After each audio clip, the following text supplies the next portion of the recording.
بسم الله الرحمن الرحيم. قال تعالى: ومن أحسن قولا ممن دعا إلى الله وعمل صالحا وقال إنني من المسلمين. السلام عليكم ورحمة الله وبركاته.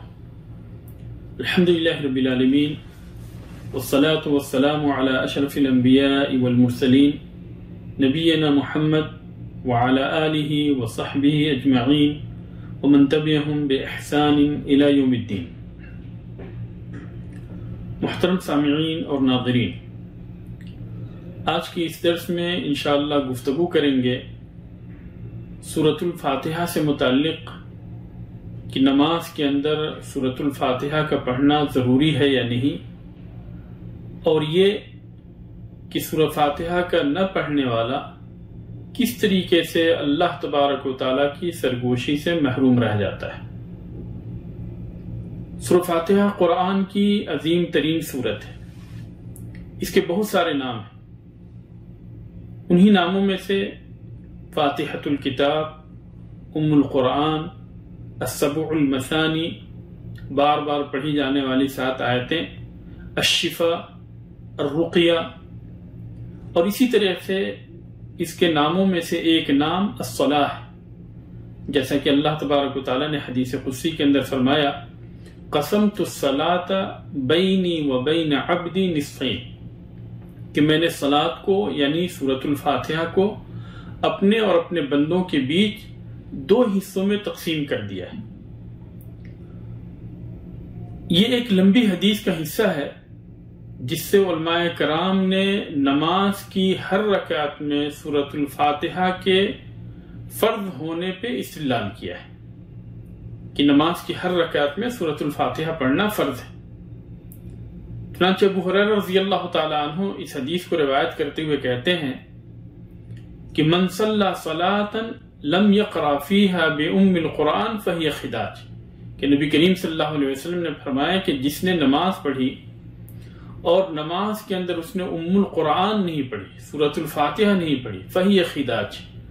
تو اس کی یہ نماز ناقص ہے۔ ثلاثاً غیر تمام، یعنی آپ صلی اللہ علیہ وسلم نے اس چیز کو 3 مرتبہ کہا کہ اس کی نماز ناقص ہے، غیر تمام، مکمل نہیں ہے۔ فقیل علی ابی ہریرہ، تو ابو ہریرہ رضی اللہ تعالی عنہ سے کہا گیا کہ انا نکون وراء الامام،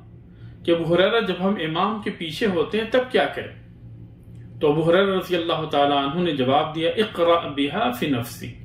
کہ تم اسے اپنے دل کے اندر پڑھو، یعنی آواز بلند کر کے نہیں بلکہ پست آواز میں جو ہے اس کو پڑھو۔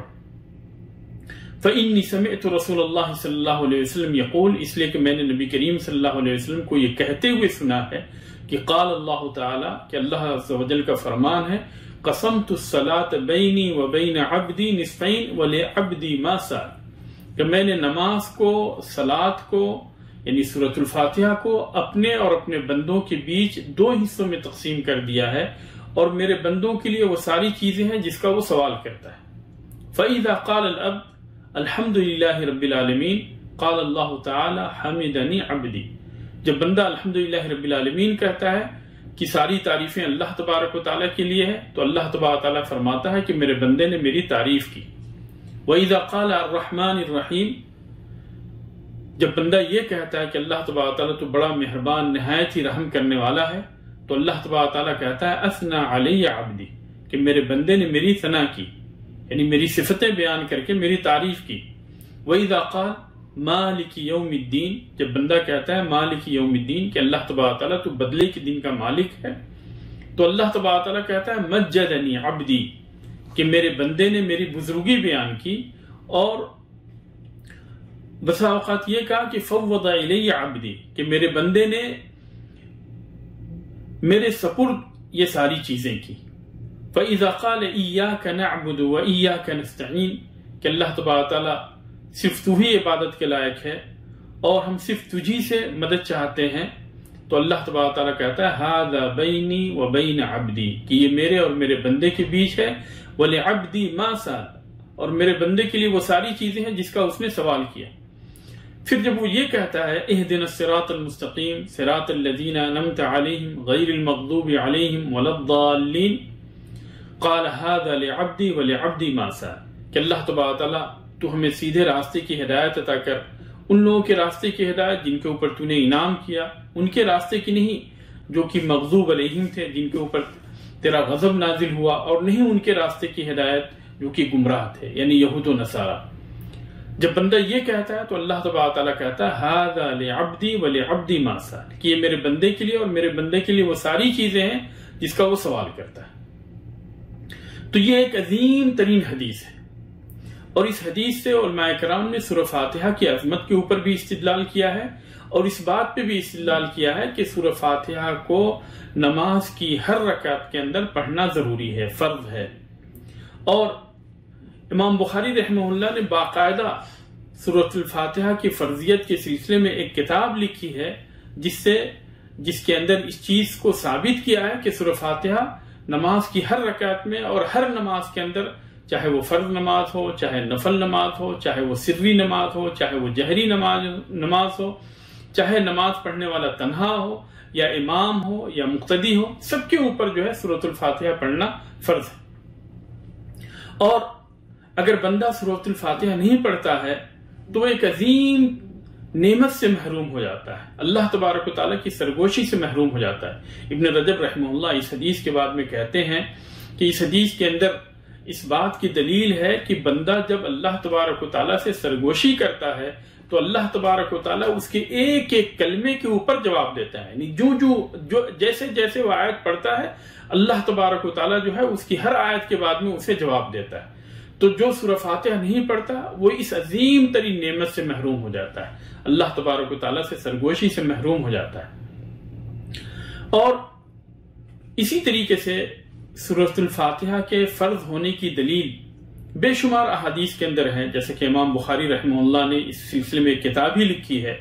اور انہی احادیث میں سے ایک حدیث جو ہے عبادہ ابن صامت رضی اللہ تعالی عنہ کی بھی ہے، جسے امام بخاری اور امام مسلم نے صحیح بخاری اور صحیح مسلم کے اندر روایت کیا۔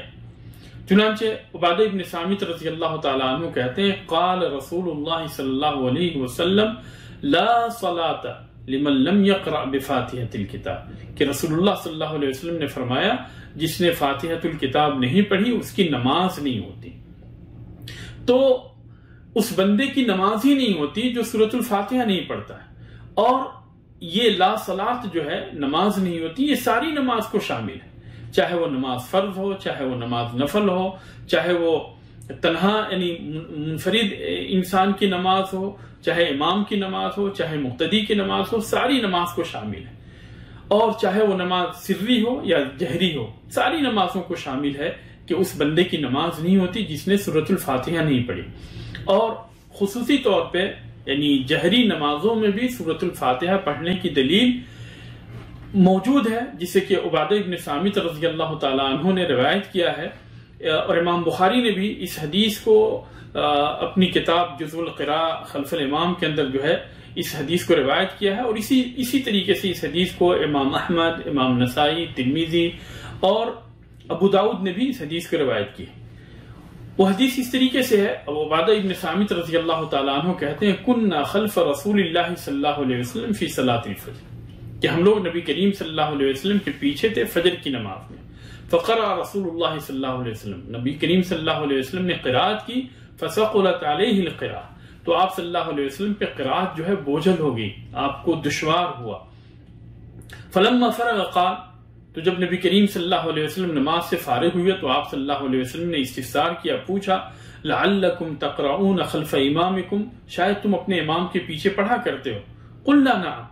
تو ہم نے کہا کہ ہاں اللہ کے رسول ہم پڑھا کرتے ہیں۔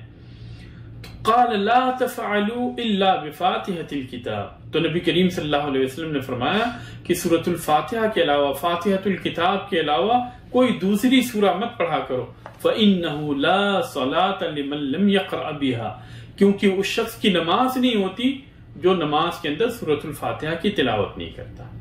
تو اس حدیث کے اندر بھی اس بات کی دلیل ہے کہ سورۃ الفاتحہ پڑھنا، چاہے وہ سری نماز ہو یا جہری نماز ہو، ہر نماز کے اندر ضروری۔ اور نبی کریم صلی اللہ علیہ وسلم نے یہ بات فجر کی نماز کے بارے میں کہی جو کہ جہری نماز ہے، تو اس کے اندر بھی آپ صلی اللہ علیہ وسلم نے فرمایا کہ جو انسان سورۃ الفاتحہ نہیں پڑھتا اس کی نماز نہیں ہوتی۔ اور اسی طریقے سے صحابہ کرام میں سے بہت سارے صحابہ کرام اس بات کے قائل ہیں، جیسا کہ وضاحت کے ساتھ ان کے نام ملتے ہیں: عمر رضی اللہ تعالی عنہ، عثمان رضی اللہ تعالی عنہ، علی رضی اللہ تعالی عنہ، عبداللہ ابن عباس، معاذ رضی اللہ تعالی عنہ. یہ سارے کے سارے اس بات کے قائل ہیں کہ سورۃ الفاتحہ کا پڑھنا نماز کی ہر رکعت میں ضروری. تو احادیث تو بہت ساری ہیں، بے شمار احادیث ہیں، کیونکہ سورۃ الفاتحہ کے فرض ہونے کی دلیل ہے. اس لیے ہمارے لیے ضروری ہے کہ ہم نماز کے اندر سورۃ الفاتحہ کی تلاوت کریں، اور ہر رکعت میں، نماز کی ہر رکعت میں سورۃ الفاتحہ کی تلاوت کریں، اس لیے کہ سورۃ الفاتحہ پڑھنا نماز کا رکن ہے، نماز کے فرائض میں سے ایک فریضہ ہے. اور جو بندہ سورۃ الفاتحہ نہیں پڑھتا، جیسا کہ ابو ہریرہ رضی اللہ تعالی عنہ کی حدیث کے اندر گزرا کہ وہ بندہ جو ہے اللہ تبارک و تعالی سے سرگوشی کی جو نعمت ہے اس نعمت سے محروم ہو جاتا ہے. اللہ تبارک و تعالی ہمیں اپنے نیک بندوں میں سے بنائے، اور ہمیں ان بندوں میں سے بنائے جن کی عبادت نبی کریم صلی اللہ علیہ وسلم کی سنت کے مطابق ہوتی. اللہ تبارک و تعالی تو سب کی دعاؤں کو سننے والا اور قبول کرنے والا ہے. اللہ تبارک و تعالی تو ہماری بھی دعاؤں کو سن لے اور قبول کر لے. آمین. وآخر دعوانا الحمدللہ رب العالمین. السلام علیکم ورحمۃ اللہ وبرکاتہ.